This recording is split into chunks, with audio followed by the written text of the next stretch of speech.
ಚಂಪಕಾವತಿಯ ಅರಸನಾದಂತಹ ಹೌಸಧ್ವಜ ಅಂದರೆ ನಾನೇ.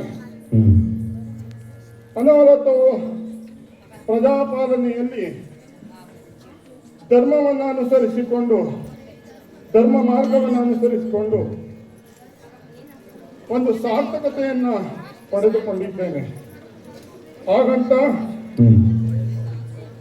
ರಾಜರಿಗೆಲ್ಲ ಬಲ ಎಂದರೆ ಸೈನಿಕರೇ ಅಲ್ಲ, ಸೈನ್ಯವೂ ಅಲ್ಲ, ನಿಷ್ಠಾವಂತವಾದಂತಹ ಪ್ರಜೆಗಳ ಭಕ್ತಿ, ದೇಶಪ್ರೇಮ ಎಂದು ನಾನು ನಂಬಿಕೊಂಡಿದ್ದೇನೆ.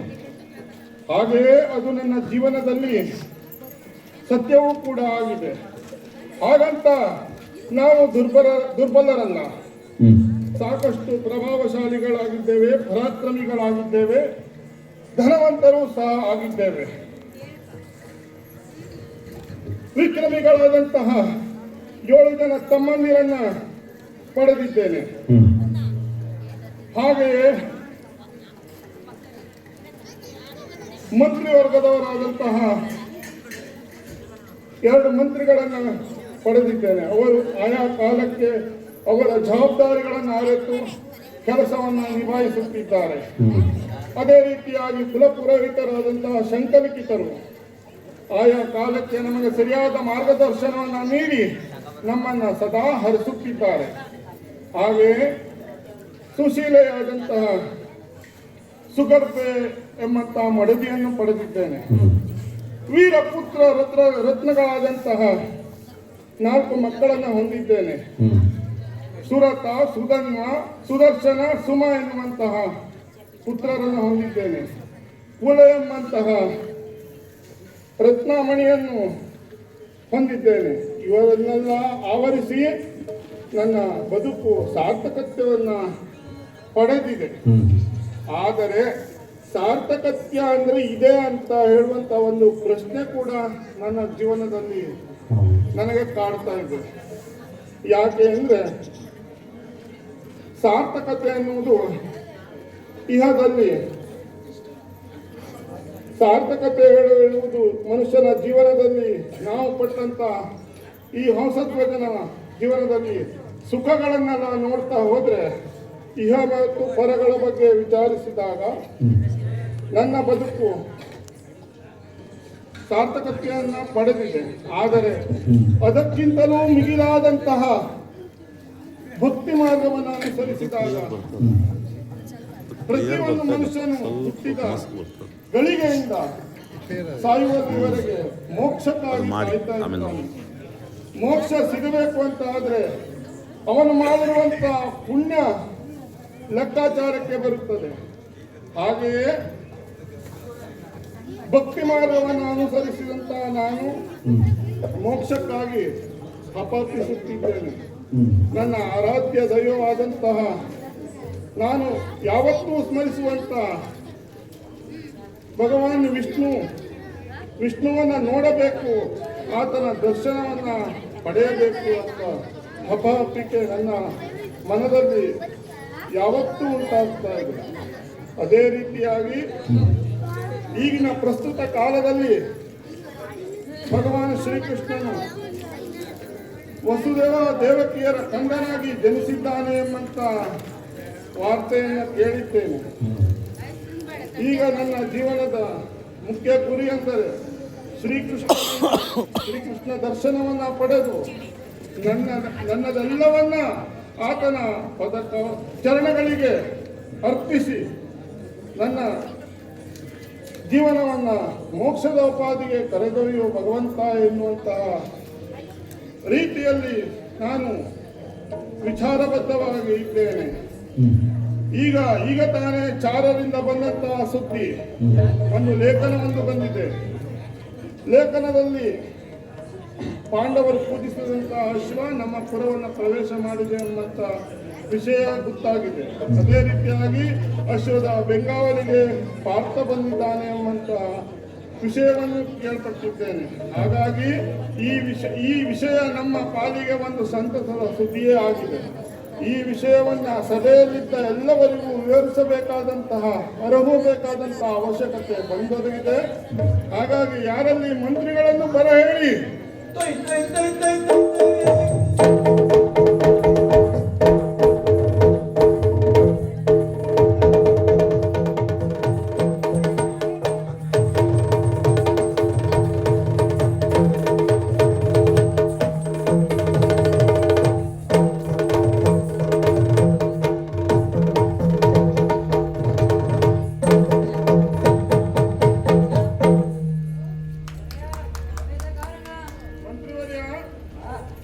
ಕರೀಲಿಕ್ಕೆ ಕಾರಣ ಉಂಟು. ಈಗ ತಾನೇ ಚಾರದಿಂದ ಬಂದಂತ ಒಂದು ಲೇಖನವನ್ನು ಓದುವಂತ ಒಂದು ಪರಿಸ್ಥಿತಿ ಬಂದೊದಗಿದೆ. ಕುದುರೆಯನ್ನ ಅಶ್ವಮೇಧದ ಯಾಗದ ಕುದುರೆ ನಮ್ಮ ಪುರವನ್ನು ಪ್ರವೇಶ ಮಾಡಿದೆ ಎಂಬ ಸುದ್ದಿಯನ್ನು ಚಾರದಿಂದ ಕೇಳಿದ್ದೇನೆ. ಆದರೆ ಆ ಲೇಖನದಲ್ಲಿ ಏನು ಹೇಳುವುದಲ್ಲ, ಸಮಸ್ತ ಸಭಿಕರೆಲ್ಲರಿಗೂ ವಾಚಿಸಿ ಹೇಳಬೇಕು. ನೀನು ಹೇಳುವಂತವನಾಗ ಕನ್ಯಾ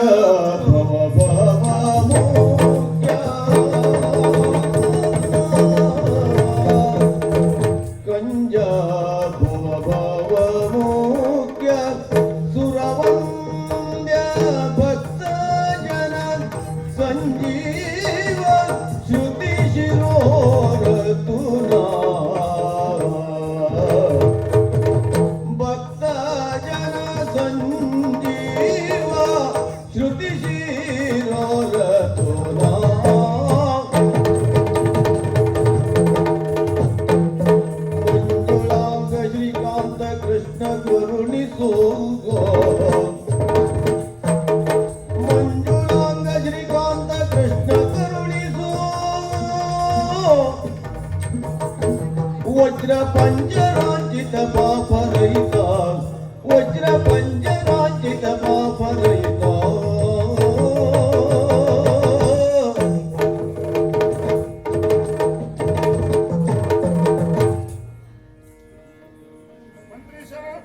ಪಾಂಡವರು ಅಷ್ಟಮೇಘ ಯಾಗವನ್ನು ಮಾಡಿ ಕುದುರೆಯನ್ನು ಬಿಟ್ಟಿದ್ದಾರೆ. ಅರ್ಜುನ ಬೆಂಗಾಲವಾಗಿದ್ದಾನೆ. ಕುದುರೆಯನ್ನು ಕಟ್ಟಬೇಕಂತೆ. ಇಲ್ಲದಿದ್ರೆ ಏನ್ ಮಾಡ್ಬೇಕಂತೆ? ಇಲ್ಲದಿದ್ದರೆ ಕಪ್ಪನ ಕಾಣಿ ಕೊಟ್ಟು ಕೊಡಬೇಕಂತೆ. ಕುದುರೆಯನ್ನ ಕಟ್ಟಬೇಕು, ಕಟ್ಟು ಕಾದಾಡಬೇಕು, ಇಲ್ಲದಿದ್ದರೆ ಕಪ್ಪ ಕೊಟ್ಟು ಶರಣಾಗಬೇಕು ಎಂಬ ವರ್ತಮಾನವನ್ನು ಲೇಖನದಲ್ಲಿ ಬರೆದಿದ್ದಾರೆ. ಓ ಮಂತ್ರಿಗಳಿರ ಕೇಳಿರೀಗ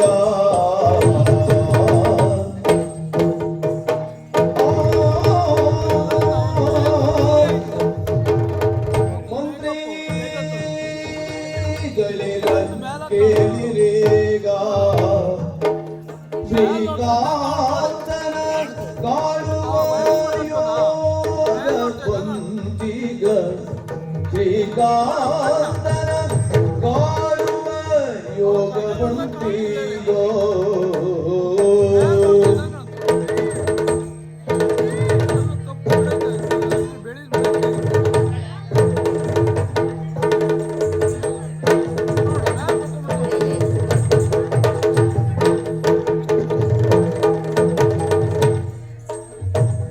ಬಂತು ಮತ್ಪುಣ್ಯವ ಏನೆಂಬಿ ಮಹಿಳನೇ ಬಂತು ಮತ್ಪುಣ್ಯವ ಏನೆಂಬಿ ಮಹಿಳನೇ ಕುಂತಿಸುತ್ತನ ಜ್ವರದ ಹಯ ತನ್ನಂತೆ ತಾನೇ ಬಂದು ದಿಲ್ಲಿಗೆ ಕುಂತಿಸುತ್ತನ ಜ್ವರದ ಹಯ ತನ್ನಂತೆ ತಾನೇ ಬಂದು ದಿಲ್ಲಿಗೆ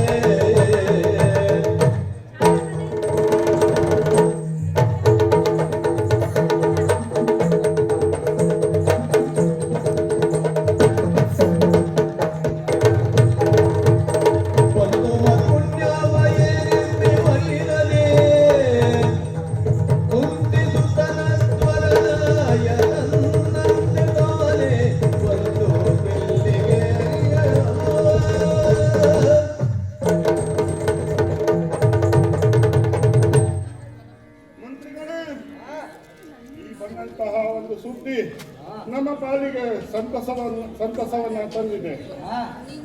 ಧರ್ಮರಾಯ ಪೂಜಿಸಿ ಬಿಟ್ಟಂತಹ ಶಿವ ತಾನಾಗಿಯೇ ನಮ್ಮ ಪುರವನ್ನು ಪ್ರವೇಶ ಮಾಡಿದೆ. ಇದರಿಂದ ನಮ್ಮ ಪಾಲಿಗೆ ಇದು ಒಂದು ಪುಣ್ಯವೇ ಹೌದು. ಯಾಕೆ ಗೊತ್ತಾ, ಇಲ್ಲಿಯವರೆಗೆ ನಾವು ಭಗವಾನ್ ಶ್ರೀಕೃಷ್ಣನ ದರ್ಶನಕ್ಕಾಗಿ ಹಪಾಪಿಸುತ್ತಿದ್ದೆವು. ಆ ಶ್ರೀಕೃಷ್ಣ ನಮ್ಮ ನಾಡಿಗೆ ಪ್ರವೇಶ ಮಾಡಬೇಕು, ನಮ್ಮ ನಾಡನ್ನ ಪಾವನಗೊಳಿಸಬೇಕು. ಅದರಿಂದ ನಾವೆಲ್ಲ ಕೃತಾರ್ಥರಾಗಬೇಕು. ನಾನು ಸಹ ಕೃತಾರ್ಥನಾಗಬೇಕು, ನನ್ನ ನಾಡಿನ ಎಲ್ಲ ಜನರು ಸಹ ಕೃತಾರ್ಥರಾಗಬೇಕೆಂಬಂತ ಭಾವನೆಯನ್ನು ಹೊಂದಿದವನು ನಾನಾಗಿದ್ದೇನೆ. ಈ ಒಂದು ಸುದ್ದಿಯನ್ನು ಕೇಳಿ ನನಗೆ ಬಹಳ ಸಂತೋಷವಾಯಿತು.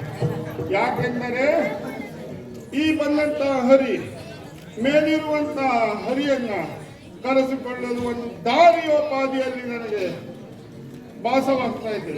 ಯಾಕೆಂದರೆ ಮಮ ಪ್ರಾಣ ಹಿ ಪಾಂಡವ ಎಂಬಂತೆ ಕೃಷ್ಣ ಅರ್ಜುನನಿಗೆ ಮಾತನ್ನ ಕೊಟ್ಟು ಪಾಂಡವರಿಗೆ ಮಾತನ್ನ ಕೊಟ್ಟಿದ್ದಾನೆ. ಅದೇ ರೀತಿಯಾಗಿ ಇಲ್ಲಿಯವರೆಗೆ ಅವರನ್ನು ಅನವರತವು ಸಂರಕ್ಷಿಸುತ್ತಾ ಬಂದಿದ್ದಾನೆ. ಹಾಗೆಯೇ ಈಗ ಬಂದಂತಹ ಯುದ್ಧದ ಬೆನ್ನೆಲುಬಾಗಿ ಬೆಂಗಾವಲಾಗಿ ಬಂದಂತಹ ಪಾರ್ಥನನ್ನು ನಾವು ಯುದ್ಧದಲ್ಲಿ ಸೋಲಿಸಿದೆವು ಅಂತ ಆದರೆ ಇಲ್ಲಿಯವರೆಗೆ ಭಗವಾನ್ ಶ್ರೀಕೃಷ್ಣ ಬರಲೇಬೇಕಾದಂತಹ ಅನಿವಾರ್ಯತೆ ಬಂದೊದಗುತ್ತದೆ. ಇದು ನಮ್ಮ ಪಾಲಿನ ಭಾಗ್ಯವಲ್ಲವೇ ಮಂತ್ರಿ?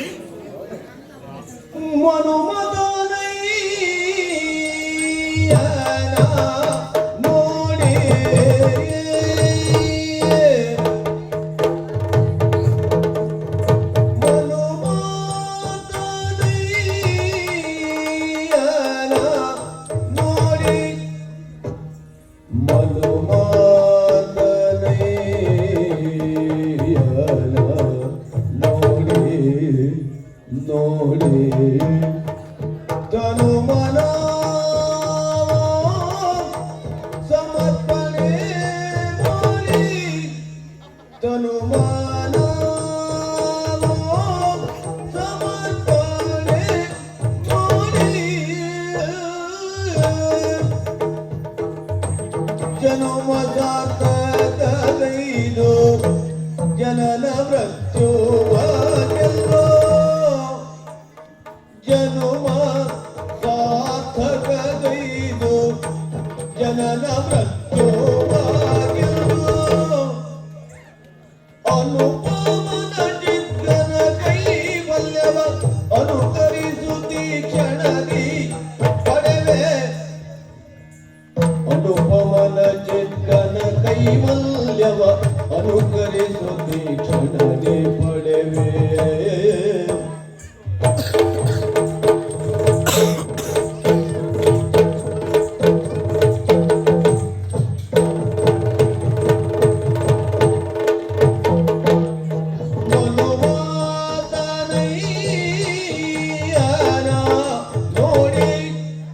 ತನು ಮಲವ ಸಮರ್ಪಣೆ ಮಾಡಿ. ಮಂತ್ರಿವರ್ಯ, ಈ ಬಂದಂತ ಅವಕಾಶವನ್ನ ನಾವು ನಮ್ಮ ಭಕ್ತಿಗೆ ಸಿಕ್ಕ ಫಲ ಎಂದು ನಂಬಿಕೊಂಡಿದ್ದೇನೆ. ಈ ಮನ್ಮಥನನ್ನ ನೋಡುವಂತ ಭಾಗ್ಯ ಈ ಒಂದು ರೂಪದಲ್ಲಿ ನಮಗೆ ಪ್ರಾಪ್ತವಾಯಿತು. ಹಾಗಾಗಿ ಯಾವುದೇ ಕಾರಣಕ್ಕೂ ಈ ಹಯವನ್ನ ಕಟ್ಟಿದೆವು ಅಂತಾದ್ರೆ, ಕಟ್ಟಿ ಅರ್ಜುನನೊಡನೆ ಕಾದಾಡಿದೆವು ಅಂತಾದ್ರೆ ಭಗವಾನ್ ಶ್ರೀಕೃಷ್ಣ ಇಲ್ಲಿಯವರೆಗೆ ಬರಲೇಬೇಕಾಗ್ತದೆ. ಬಂದಂತ ಶ್ರೀಕೃಷ್ಣ ನಮ್ಮ ನಾಡಿಗೆ, ನಮ್ಮ ಪುರವನ್ನ ಪ್ರವೇಶ ಮಾಡ್ತಾನೆ. ಪುರವನ್ನ ಪ್ರವೇಶ ಮಾಡಿ ನಮ್ಮ ಪುರದ ಎಲ್ಲ ಜನರನ್ನ ಹರಸ್ತಾನೆ. ಇದರಿಂದ ಇಲ್ಲಿಯವರೆಗೆ ನಾವು ಭಕ್ತಿ ಮಾರ್ಗದಿಂದ ಅನುಸರಿಸಿಕೊಂಡು ಬಂದಂತ ಭಗವಂತನ ಭಕ್ತಿಯನ್ನ ಸಮರ್ಪಣಾ ಭಾವದಿಂದ ಅವನಿಗೆ ನನ್ನ ದಂಡವನ್ನು ಸಮರ್ಪಣೆ ಮಾಡಲಿಕ್ಕೆ ಒಂದು ಒಳ್ಳೆಯ ಅವಕಾಶ ನನಗೆ ತಾನಾಗಿಯೇ ಒದಗಿ ಬಂದಿದೆ. ಹಾಗಾಗಿ ಇನ್ನು ತಡ ಮಾಡುವುದಲ್ಲ, ಅದಕ್ಕೆ ಏನು ಮಾಡಬೇಕು? ಯುದ್ಧ ತನ್ನವ ಬೈಯುವುದೋ ಬುದ್ಧಿ ಬೇರಿದ ಮಂತ್ರಿಗಳಿಗೆ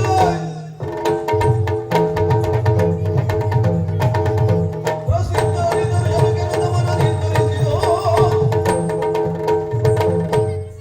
ಈಗ ಅದಕ್ಕಾಗಿ ಏನು ಮಾಡಬೇಕು? ನಮಗೆ ಬೇರೆ ಯಾವುದೂ ದಾರಿ ಇಲ್ಲ. ಯುದ್ಧದ ತಯಾರಿ ಆಗಬೇಕು.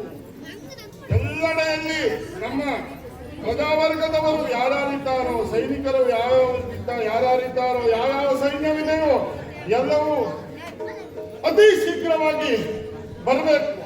ಆದರೆ ವೃದ್ಧರಿಗೆ, ಮಕ್ಕಳಿಗೆ, ಅಬಲೆಯರಿಗೆ, ರೋಗಿಗಳಿಗೆ ಈ 4 ಜನರನ್ನು ಹೊರತುಪಡಿಸಿ ಮತ್ತೆ ಯಾರೂ ಬರದೇ ಇದ್ರೂ ಆಗುವುದಿಲ್ಲ. ಎಲ್ಲರೂ ಬಂದು ಈ ಒಂದು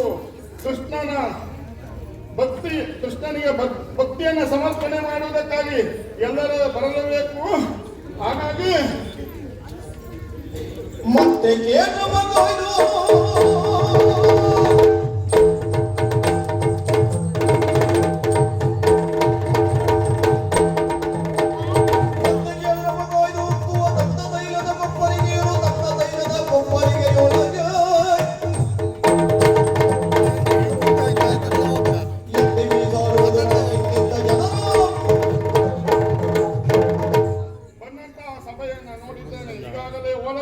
ಕೊಟ್ಟಿದ್ದಾಗಿತ್ತು ಎಲ್ಲರೂ ಬರಬೇಕು ಎಂಬುದಾಗಿ.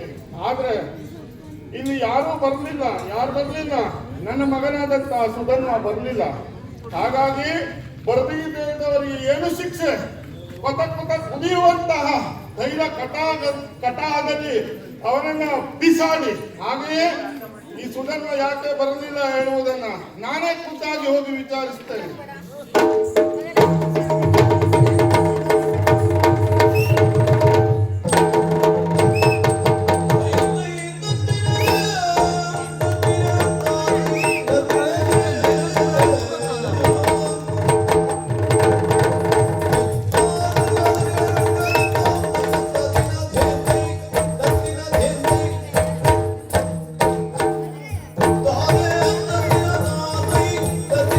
ತಾರೆ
ಈ ಸುಗಂಧವನ ಪಾಲಿಗೆ ಮರೆಯಲಾಗದಂತಹ ದಿನ. ಯಾಕೆ ಎಂದರೆ ನನ್ನ ಆರಾಧ್ಯ ದೈವವಾಗಿರ್ತಕ್ಕಂತಹ ಶ್ರೀಹರಿ ನಮ್ಮ ಈ ಚಂಪಕವತಿಗೆ ಬರುವ ದಿನ. ಅದು ಹೇಗೆ ಪಾಂಡವರು ಮಾಡುತ್ತಿರುವಂತಹ ಅಶ್ವಮೇಧ ಯಾಗದ ಕುದುರೆಯನ್ನು ನಮ್ಮ ಜನಕರಾಗಿರ್ತಕ್ಕಂಥ ಹಂಸಧ್ವಜ ಭೂಪತಿಗಳು ಕಟ್ಟಿದ್ದಾರೆ. ಅದರ ಸೇನಾಧಿಪತ್ಯವನ್ನ ಈ ಸುಗಂಧವನಿಗೆ ನೀಡಿದ್ದಾರೆ. ಅಷ್ಟೇ ಅಲ್ಲ ಸ್ವಾಮಿ, ಸೇನಾಧಿಪತ್ಯವನ್ನ ಆ ಕ್ಷಣದಲ್ಲಿ ಹೊತ್ತು ಹೋದದ್ದು ಎಲ್ಲಿಗೆ? ಮಾತೆಯ ಬಳಿ ಹೋದೆ. ಮಾತೆಯ ಬಳಿ ಹೋಗಿ ಈ ವಿಷಯವನ್ನು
ಒಂದೇ